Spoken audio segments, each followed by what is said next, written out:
Schatzleben ist parat. 3,6 Kilometer, 14 Kurven, die Bedingungen nahezu perfekt. Das ist meine erste Saison in der DTM. Eine große Ehre, überhaupt dabei sein zu dürfen. Ja, gegen all die hochkarätigen Vollprofis.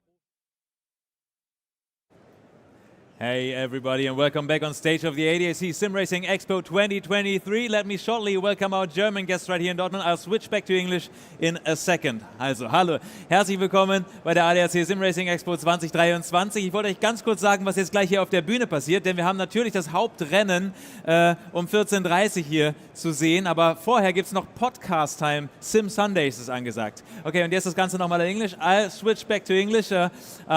Let me welcome you on stage. We got our main race of the ADAC Digital GT 500 upcoming at 14:30. But before that, it's podcast time. We have the Sim Sundays podcast, Gridfinders, official podcast featuring guests from across the sim racing paddock, fueled by Asetek. And please welcome on stage Chris from Gridfinder and Adrian from SimRacing Limited. Have fun.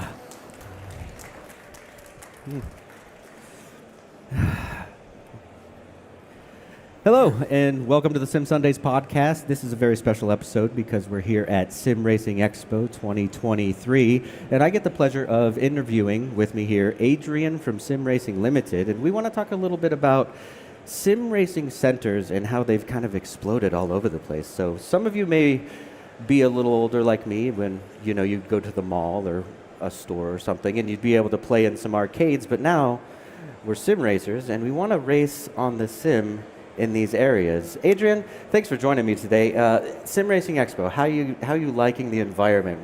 What's your feeling of the overall event? It's great to be here, talking to a lot of people. Obviously, we all share the same passion for sim racing and motor racing in general. So, yeah, great to be here. Yeah, so sim racing centers.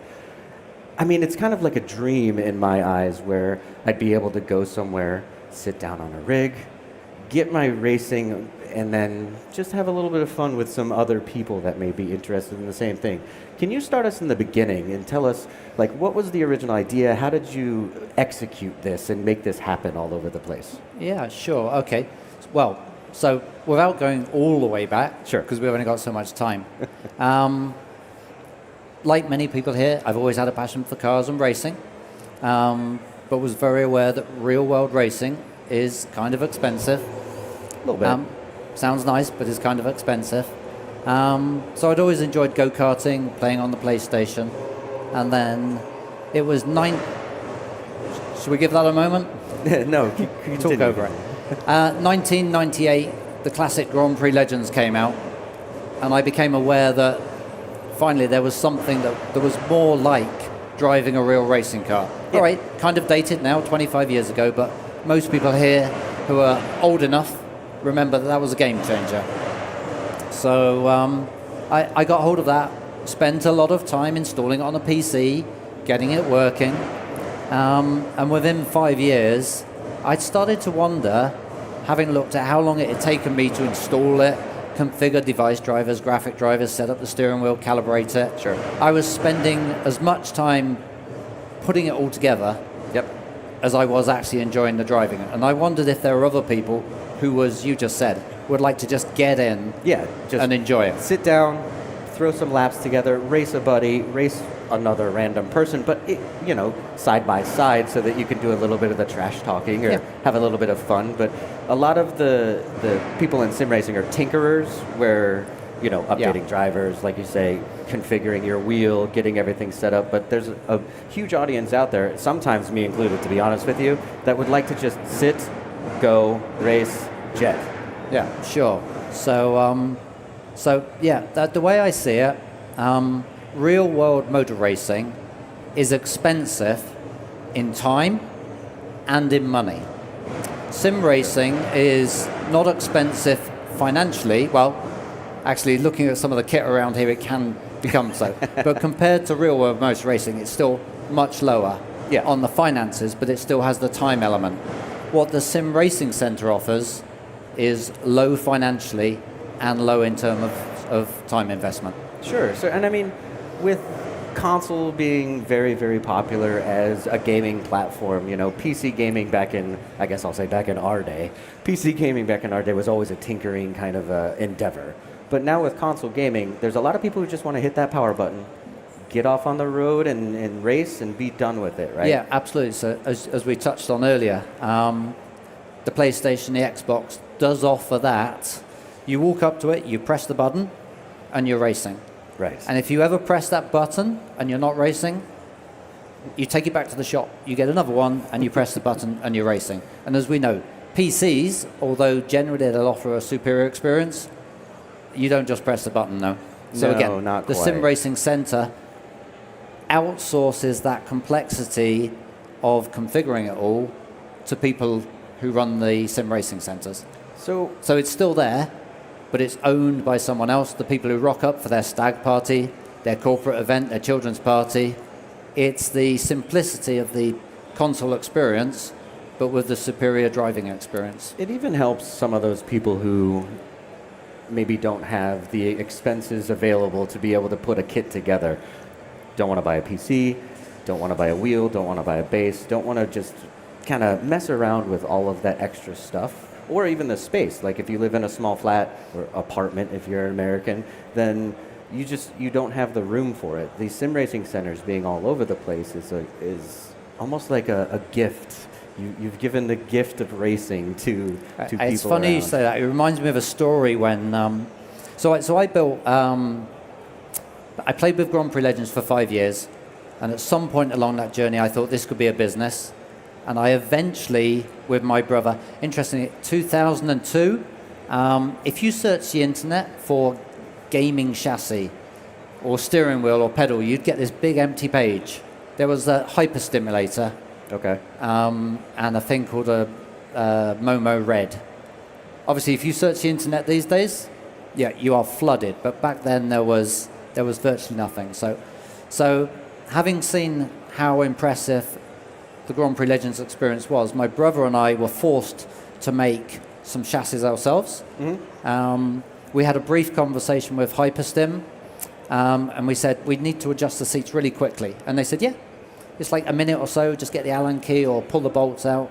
And we said, no, we need to adjust the seat like in a immediate, car, like in a normal car. If you were to sit in there, you're taller than me. Yeah. You would just rip the lever and. So the only chassis that was available in that time frame, the mindset was it's more your mates came round and you want to adjust the seat for him. Okay. But for commercial premises, That's not going to work. It needs to be instant. So we ended up making our own chassis, and we put 3 chassis in a barn, a leaky barn with holes in the roof in Winchester in the UK. That was either the world's first race centre, or as I've learned over the subsequent 20 years, it was one of the handful. Okay. There were some guys in Vegas that put some NASCAR sims in Vegas, and there was some good stuff going on in New Zealand and Australia. But it was one of the first in the world. They went into a barn in Winchester whilst I still worked for IBM. And after a year, this hobby, I had complete strangers phoning up saying, are you the guy who's got that simulators? That's interesting. And that's the point my mates were going, you've got something here? They said, look, it can play out one of 2 ways. I had a really good friend. He said, look, you've got something. In 5 years' time, you could either be expanding this, or you're going to see on television guys come up with this amazing idea, and you're going, I had that idea. Yeah, one of the classic, I thought of that once, but I never did it. So this was when I was making decisions, should I leave my corporate IT job? And once he'd put it to me like that, I said, oh, you bugger. I've got to hand my notice in now. I guess I better take the next step, right? So that's how I got started. Your comment about saving people the time, mm-hmm. When I'd first put those together, and we once I'd left IBM, we went from 3 to 6, and we now have a venue of 10 simulators, okay. Which I still own, but I no longer run. Sure. And the management systems we've developed allow me now to be an owner who doesn't run it. But your comment about people could do it themselves, I had a guy on the phone so I ran it for 4 years, 7 days a week, 4 years. I lost a lot of friends. I think a girlfriend or 2 I lost in that time. I don't advise other people to go down that path. But it was difficult back then. There was no one to turn to. Right. It's like being that first person up the mountain. You're the person putting in the safety lines. The safety lines. I had a guy phone up and he said, well, how much is it? And I don't know. It was like 20 euros or so back then, or pounds for us. He said, what, 20 pounds each, and there's 8 of us. He said, but let me get this right. It's just a PC running a game, yeah? And you're going to charge us £20 each?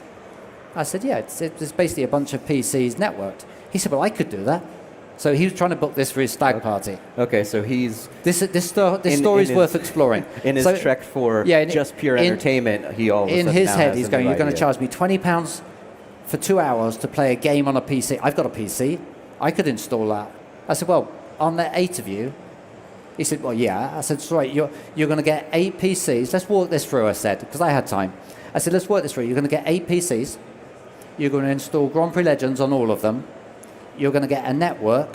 You're going to link them together. You're going to go make sure you've all got the same steering wheel and pedals. You're going to calibrate. Presumably, how big's your lounge? Okay, you're going to hire a hall. You're going to get 8 PCs, put them in there. And we went through this. And I said, and when you do the qualifying and racing, who's going to keep track of the scores and stuff? He goes, oh, we'll do it on a piece of paper. And we went through all of this. And he said, actually, £20 a head, that's a pretty good deal, isn't it? But I had to go for but it was fun to go through that whole thing with him. That although it's only a PC with a game on it, in the same way, there's a lovely analogy. When we first built the race centre, I think it's just when Gran Turismo, probably 2 came out, and my friends were saying, your race centre, it's screwed. They've just brought out Gran Turismo 2.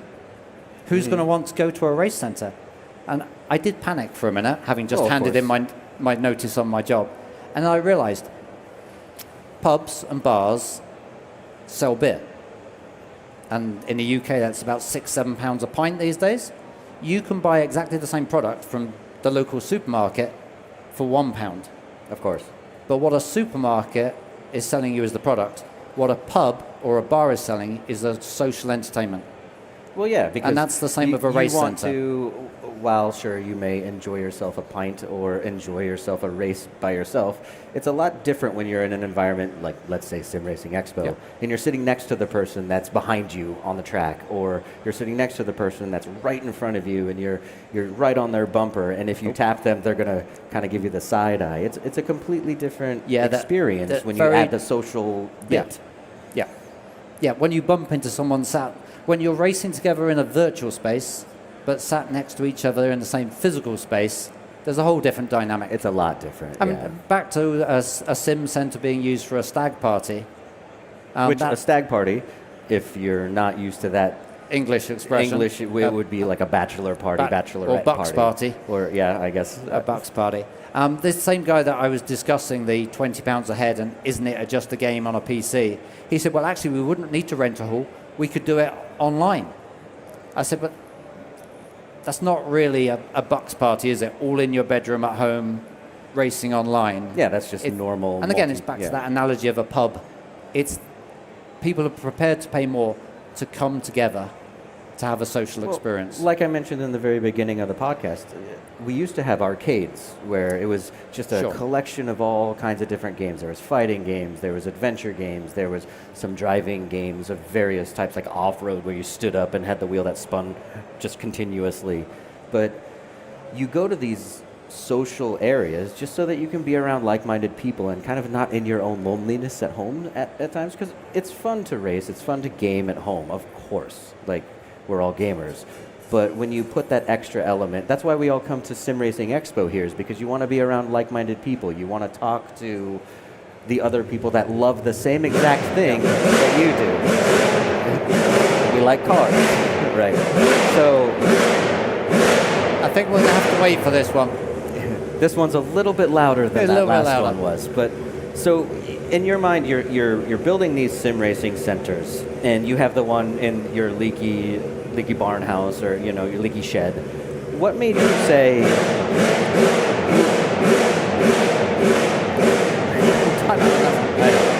What made you say, you know what? Let's franchise this. Let's distribute this out and about. Let's make it bigger than just this one venue that I'm running personally. That is a great question. So when I left my job, the vision was actually I was going to open one centre and another one, and obviously it was going to have bums on seats. People would. I went, hang on, 10 simulators, £20 an hour, 24 hours. I'm going to be a million. I was working out what Ferrari I was going to buy. What's my path to millionaire here? But what's going absolutely. on? But it turns out that weekdays, daytime is a bit quiet. The business is weekends. Yeah, your calculations are every seat's full, every hour of the day, all day long, and you're like, wait a minute, that's not realistic. The other thing that happened there was I initially, in my bubble, imagined that there were much more people like us than it turns out there are. So everyone here has a passion for racing and sim racing, and anyone here, you can put them in a car with no ABS, no traction control, and they'll enjoy it. Turns out assists, as we all don't like. Turns out that the general public, if this is the general public, we are this little sliver of people. Oh, of course. There's a broader group of people who enjoy racing, but sadly it does need to be dumbed down. Yeah, it needs and the extent to which it needs to be dumbed down is quite a surprise when you actually run a sim center. Obviously, we have people over to my house and they see my sim racing setup and they go, you know what, I really want to give that a go. And so I sit them down and the very first thing they always say is, wow, this brake is really hard to push. I'm like, it's not your road car, it's a race car. Of course it's going to have a hard brake. So the transition from, oh, that looks really cool, I want to give it a go, to being in the rig, racing the rig, how did you kind of fix, I guess, the struggle of the average person going into a sim racing center or being at a sim racing center, sitting on the rig and being like, well, this is not fun. This isn't the arcade game that I saw in a Dave & Buster's, which is just an arcade shop in America. So another great question. So the challenge there is, to make it accessible, as we call it. So a stag party, even a children's party. And I never wanted to take obviously we moved off of Grand Prix Legends to R Factor 1 and R Factor 2 as set a course along the journey there. But I never wanted to dumb down the experience because we got this lovely equipment, and to turn all of the assists on, that seemed a waste of what we'd set up. You might as well go to Sega World if that's what you want. So the philosophy we took, and we now advise other race centers to do the same, is to think of it, to make it accessible, but without dumbing it down. What would you do in the real world is always the way we think about it. So if you were lucky enough somebody had bought you a single-seater experience at your local race circuit, right? When you rocked up there, they wouldn't put you straight in the F1 car and say, hey, Chris, go do some laps. Good luck, have some fun. Because it's expensive and dangerous. In the sim center, it's not expensive and dangerous, but you still wouldn't have fun. Yeah. So in the real world, and this is what we do in our race center, and what we advise other people over from race centers, go through the same path. Put them on a simple circuit. So in the UK, if you went for an experience like that, they wouldn't put you on the GP circuit. It's too fast and it's too many bends for the average person to learn. They'd put you on the national circuit. Yep. And they'd put you in the UK in something like a Formula Ford or a Skip Barber in America, and they'd rev limit it. And we do the same. So if people have come for a 3-hour event, we'll give them a simple circuit. Our classics are Brands Indy, Lime Rock Park, Monza. We'll lay them out and we'll say, look, you can choose any of these. And they go, well, we can choose any of those. Yeah, but not these ones. Yeah. And then we to build them up through more powerful cars. And then when they get to the F1 car, instead of going, oh, this is crazy, this is rubbish, I can't drive it, they appreciate the progression. Yeah, that makes sense because, anyone who's been, let's say you're a mini driver in a sim and then you just jump over to like an F1 car, your braking zones are all messed up, you're flying into the corners, you're cutting corners because you just don't know what you're doing. So with your software, because anyone can install Assetto Corsa on a PC, throw it into a venue of something, but something that's kind of unique about sim racing centers is the ability to kind of control the experience in a way. Yeah, so the very first event we had an Excel spreadsheet and literally PC1, PC2, PC3, and I'd go, right, first race, and I'd go click, click, click, click, click, click. By the time we got to 10 simulators, that was getting a little bit tedious and slow. Yeah. So the first thing we had to do with the software, there are 3 things that we do to help people run sim centers.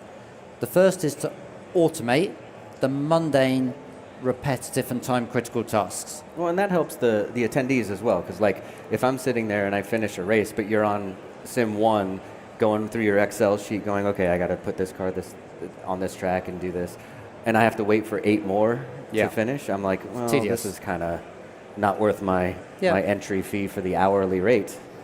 Exactly. So the first thing is automation. So as simple as one click to fire up 10 PCs, another click to launch a set of Corsa on all 10, another click, they're on track, ready to race. That's nice. So automation is the first thing we do. The second thing we do is to help a venue operator to make more money. Sure. So that's the standard version of our product. It turns out that, again, we're a niche audience. When I first opened the race center, I just assumed I'd bought into the build it and they will come. I built it and it turned out that 5 people came. You were like, I don't even, no ads, just they're going to walk by and say, I really want to go in there. So it turns out, again, that people like us are quite a niche audience. Like you said before, a small sliver, very so small. of all of the race centers in the world that we service, and we've got operations in more than 30 countries, they've all discovered... How many centers in those 30 That's countries? a closely guarded secret, but it is in more than 30 countries. I'll tell you afterwards. It turns out that very few of them can make it financially viable just by serving this community. Yeah, right. It can be done, but it's got to be very high-end equipment. You've got to be in a high footfall area, and you've got to get your membership structure just right. Sure. The reality is, the same as go-kart centers have discovered, that to make it financially viable, you've got to serve a whole different bunch of people. In fact, we've got a document called the 7 revenue streams of successful race centers. The 7 revenue streams of successful race centers. That sounds kind of like a helpful onboarding document of some sort that would kind of get you started, you know. Sure. So we put that together based on our experience with working with people in 30 countries. We've made that available as a free download on our website. Nice. So now, switching gears a little bit from the venue owner and the venue management side, what if I was a racer, and let's just take the UK because you're probably the most familiar with that currency model. What does it cost for a person to go in and race? Just like if I wanted to go to a sim racing center and I wanted to just get on the rig. But the general metrics we go by, so that the real world, amusement arcades used to be about 25p a minute. Yep. Let's go euros. Okay. Amusement arcades, 25 euros a minute. Indoor go-karting, about €1 a minute. Outdoor go-karting, €2 a minute. Creeping For people up there. who take their own car on a racetrack, you're very quickly £5 or £10 a minute. And for real-world motor racing, for anyone who's done it, even at the grassroots level, you're looking at hundreds or thousands of pounds a minute, and that's if you don't crash. Once you start crashing, it goes through the roof. We're seeing sim centers pitching somewhere between amusement arcades and go-karting levels. Yeah. But it's not like depending if they've got motion and VR. Yeah, kind of €1 a minute. The more technical stuff is going to cost a little more. Rate but it's not like the old arcades where you'd go to the little coin machine, stick in your dollar, and then 4 quarters pop out, and you're just feeding the machine all day. It's like pay the guy at the front, sit down for your time. Interesting you should say that. So for the last 15 years, the systems we've delivered are to provide a managed experience where a group of people walk in, they walk up to a counter, and they say what cars and tracks they want to drive. And we always suggest to race centers that they talk to their visitors as drivers, not gamers. Okay. Because it turns out you can charge more for a driving experience than you can for a gaming experience. So there's a nice little tip there. So we've had a managed experience where they interface with an operator who then delivers the experience. So there's kind of a host for an event, if you will. The analogy would be going to a restaurant. You walk in. You got a server. You're being served. Yeah. What we're seeing now in the last couple of years, we released a variation of our product called kiosk mode and integrated contactless payment. We're now seeing a lot of rig manufacturers are being approached by people who say, love your rigs. I want to put 2 of them into my go-kart center, into my airport lounge, onto my cruise ship. That's interesting. Okay, yeah. And for that, we created a variation of our product's VMS, venue management system, kiosk mode. And that's now allowing people who make simulators to approach the local go-kart center, say, hey, you've got a nice little space there. Put a couple of simulators, contactless payment. And a nice way that's working is if the go-kart centre says, well, they're expensive, well, the rig manufacturer is saying, you provide the space, we're putting the regs, Oh, wow. and we'll do a revenue share. Almost like renting the rigs, rent to own almost. I believe it's a model that Coca-Cola used to use with their vending machines. So the location, their obligation is to provide the space, make sure it's turned on and kept clean, and that's working for everyone. That's interesting. So one thing that you did mention is like sim, how much it costs, karting, how much it costs, racing, how much it costs. But we didn't also talk about the risk involved to you personally. So I have no desire to be a race car driver. I'm just a sim player and I enjoy the sim. But there are some people out there that potentially could be a little bit afraid of getting on a track on a kart or paying for a car and wrecking the car. But this gets you into the racing environment, the racing mindset, and racing against other people. Now, in these sim racing centers, what about like leagues and championships? And obviously that's all up to the event organizer, but does your software have the ability to give all of that kind of like, okay, I'm winning a trophy because I'm going to Sim Racing Center in my local town against my local people? The closest we get to that, so that the systems are designed as a generic solution that allows the operator to create an event that has, getting mathematical, 0 or more practice sessions, 0 or more qualifying sessions, and 0 or more race sessions.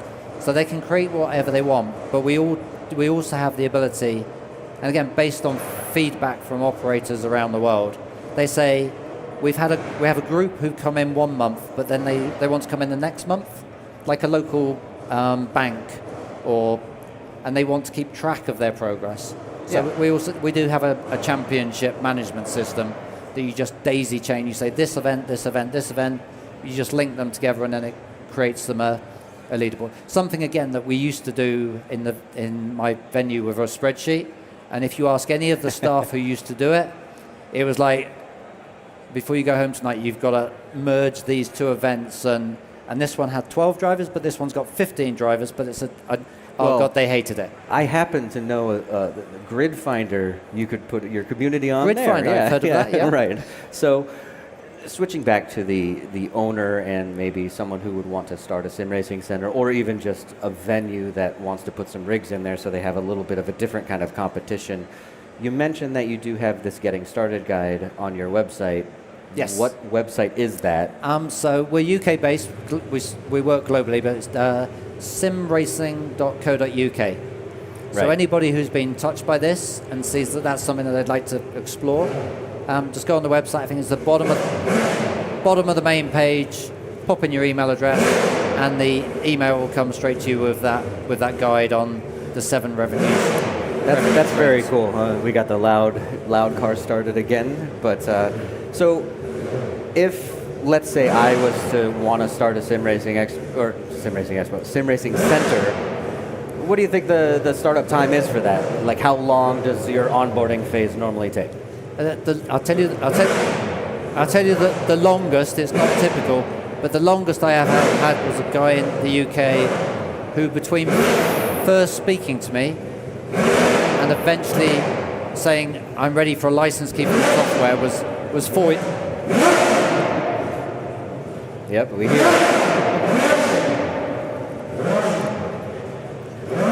So there we go. Okay, so how long? Was 4 years. Was 4 years. But Okay. typically we're looking at more to 3 to 6 months.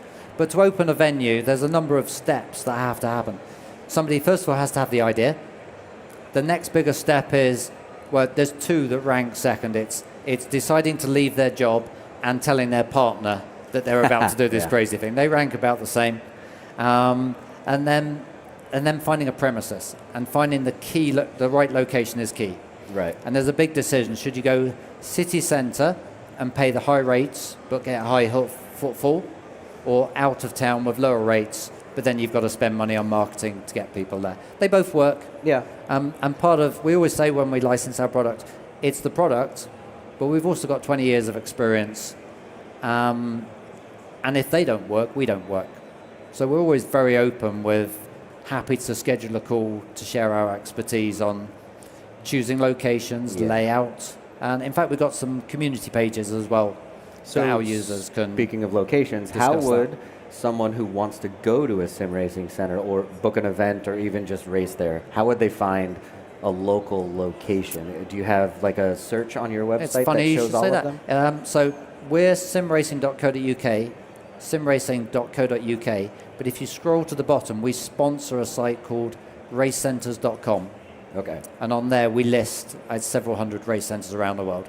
And we invite, if anybody spots that they're not on there, then our partners for that page will just, it's a free service. Yeah. It's about raising the tide to raise all ships. So the more we can spread the word about race centers, then it's good for everyone. Right. Sounds like we should figure out a way to put those on Grid Finder. Sorry? Sounds like we should figure out a way to put those on Grid Finder. We'll have a conversation. Right. We'll have a conversation. So, thank you very much. Is there any last details that you want to share with our audience? No, I think we've covered it pretty well there. Very cool, very cool. Well, thank you very much again. And if you're looking for a sim racing league and want to get involved in a Wednesday night iRacing league, in NASCAR, or any permutation of all of these different sims out there, go to gridfinder.com to check that out. But this is the Sim Sundays podcast. We release a new episode every single Sunday, the UK time in the morning, so it's available on Apple, Spotify, Google, anywhere you get your podcast. But thank you very much again, Adrian, and we'll have a conversation about getting you on Grid Finder. Thank you.